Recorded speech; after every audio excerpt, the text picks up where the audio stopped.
Hi, my name is Claire Wynn, and this is my psychology and film project over It's a Wonderful Life, and more specifically over the character of George Bailey. Alright, to just briefly describe the film, It's a Wonderful Life is a classic 1946 American Christmas movie. It was directed by Frank Capra, and it stars James Stewart as the lead George Bailey. To keep it brief, the story follows George Bailey as he contemplates suicide on Christmas Eve due to feelings of inadequacy from financial troubles and personal challenges. However, an angel named Clarence is sent to help him by sending him to flashbacks throughout his life and emphasizing the importance he has on other people. The film explores themes of sacrifice, community, and the importance of one's life, emphasizing the idea that every individual can make a significant difference in the life of others. All of this combined has made It's a Wonderful Life a beloved holiday classic. It's a Wonderful Life was released in 1946, which just briefly follows the Great Depression. We see George Bailey struggle with his own finances, and this is something that a lot of Americans could relate to considering the release of the film. The economic challenges faced by the characters reflect the widespread hardships experienced by many Americans during the Depression.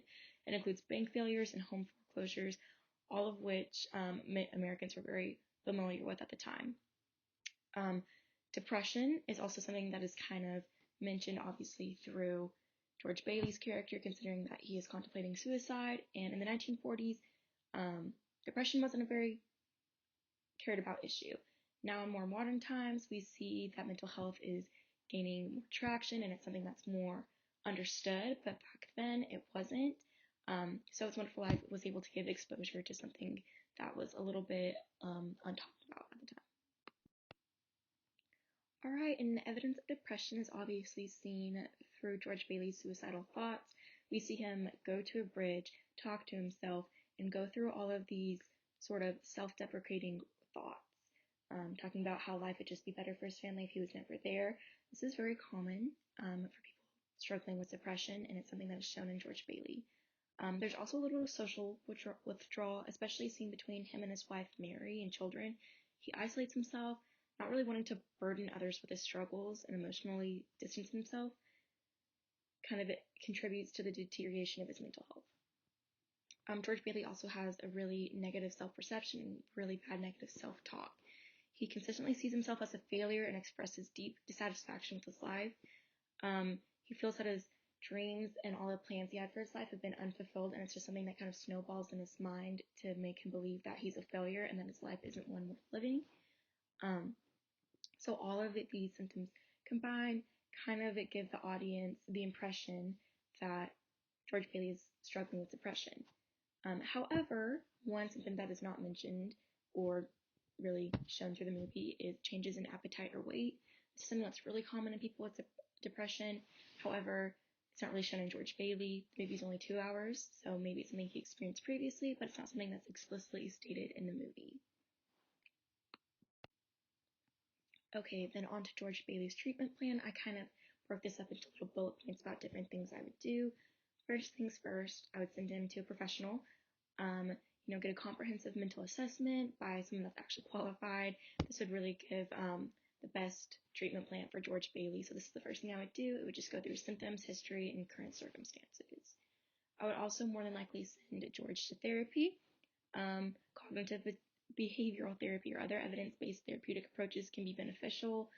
There's a lot of evidence that therapy is beneficial to patients struggling with depression. Medication is also something that can be very helpful. I don't have any direct citation towards this, but it's definitely something I've heard that depression is a chemical imbalance of the brain. So by giving medication to George Bailey, we're potentially solving that chemical imbalance and helping him overcome his depression. Social support is also something that's important. This is something that could be addressed during therapy, but just to encourage George to open up to his friends and family about his struggles, as opposed to just Clarence, an angel that he doesn't really know personally. It might be good to go ahead and open up and talk to close friends and family and get that form of support, and realize that his family actually does care for him and love him, and his presence would be missed. Potential setbacks is in the time period that George Bailey lives, the 1940s. Mental health care access is not as widespread as it is today. So it's definitely something that could come up. Therapy wasn't as common. Depression just wasn't considered as valid and as important as it is today. So that's definitely something that could prevent him from getting proper care. Okay, and then connecting George Bailey's experience with depression to potentially other cases of depression, it's important to keep in mind that this is just a movie, and in a lot of ways, it simplifies the true magnitude of depression. Depression is a clinical condition, and it's tremendously complex and nuanced, and it involves a whole range of symptoms that weren't even mentioned in the movie. So that's something that's very important for the audience to keep in mind while watching this.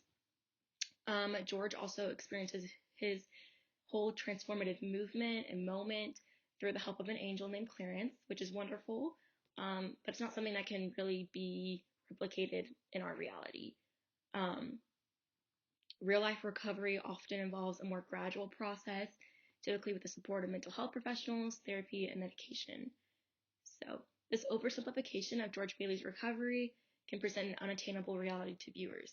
We see in the course of a little 2 hours, George Bailey go through this whole 180 where he's completely depressed with his life, he sees no point in it, to where he realizes his worth and his value, and he just goes through this whole kind of transformation. However, this isn't really accurate, unfortunately. For most people, it takes much longer. It's a much more difficult process. And by showing such a simplified version, it may portray to the audience that depression isn't as severe or as difficult to deal with and grapple with as it really is. So that's really something that I feel like is important to keep in mind. It's just a film, so we have to kind of separate George Bailey's experience with the film and the actuality of dealing with depression. They're two very separate issues.